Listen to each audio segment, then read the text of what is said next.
নেশা বিরোধী অভিযানে পরপর দুটি সাফল্য কুমারঘাট থানার পুলিশের। পৃথকভাবে মদ এবং অ্যাম্বুলেন্স থেকে শুকনো গাঁজা পাচার করার সময় পাচারকারীদের গ্রেফতার করল পুলিশ।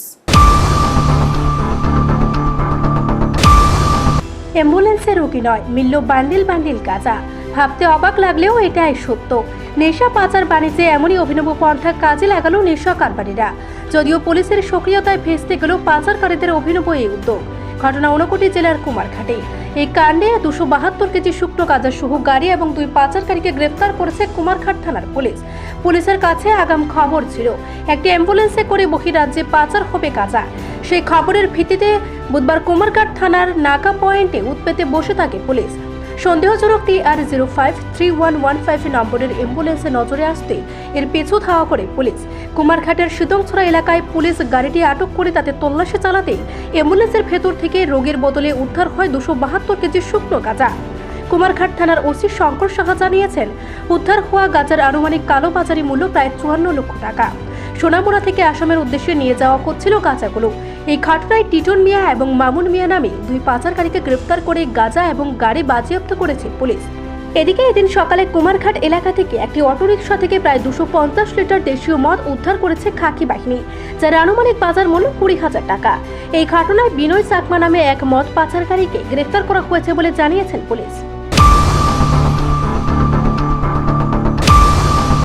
গোপন সংবাদের ভিত্তিতে আমরা এই অ্যাম্বুলেন্সটা আটক করেছি, যেটা অ্যাকচুয়ালি অ্যাম্বুলেন্স না, এটাকে অ্যাম্বুলেন্স বানানো হয়েছে গাঁজা পাচারের উদ্দেশ্যে। আমাদের কাছে গোপন সূত্রে খবর আসে যে গাড়িটার নাম্বার হলো TR053115, যে এই নাম্বারের একটা গাড়ি যেটাকে অ্যাম্বুলেন্স বানানো হয়েছে সেটা দিয়ে গাঁজা পাচার করা হবে। তো সেই অনুযায়ী আমরা আমাদের থানার নাকাতে বসে থাকি এবং অ্যাকর্ডিংলি গাড়িটা আসে। প্রথমে গাড়িটাকে সিগন্যাল দিলে গাড়িটা সিগন্যাল ডিনাই করে এগিয়ে যায়। তারপর আমরা গাড়িটার পিছনে ধাওয়া করে আমাদের সিডংসর কাছাকাছি ওইখানে আমরা গাড়িটাকে আটক করার পর গাড়িটাকে যখন আমরা চেক করি, গাড়ির ভিতরে আমরা 2 জন লোক পাই। একজনের নাম হলো টিটন মিয়া, বাড়ি সোনামুড়া, আরেকজনের নাম হলো মামুন মিয়া, ওর বাড়িও সোনামুড়া। তারা 2 জনকে আটক করি। এরপর গাড়ির মধ্যে যখন আমরা তল্লাশি চালাই তখন দেখা যায় যে গাড়ির ভিতরে প্রচুর পরিমাণ গাঁজা আছে। ঠিক আছে, তারপর আমার গাঁজাগুলি ওজন করে দেখলাম যে প্রায় 272 কেজি গাঁজা আছে এই অ্যাম্বুলেন্সটার ভিতরে। 272 কেজি। জিজ্ঞাসায় তারা কোনো সঠিক উত্তর দিতে পারেনি এবং তারা স্বীকার করে যে তারা এগুলি সোনামুড়া থেকে আসাম নিয়ে যাচ্ছে। এদিকে গাঁজাকাণ্ডে অ্যাম্বুলেন্স থেকে উদ্ধার হয়েছে বিভিন্ন নম্বরের বেশ কয়েকটি গাড়ির নম্বর প্লেট, যা সুযোগ বুঝে সময় বুঝে পাল্টে ফেলত পাচারকারীরা।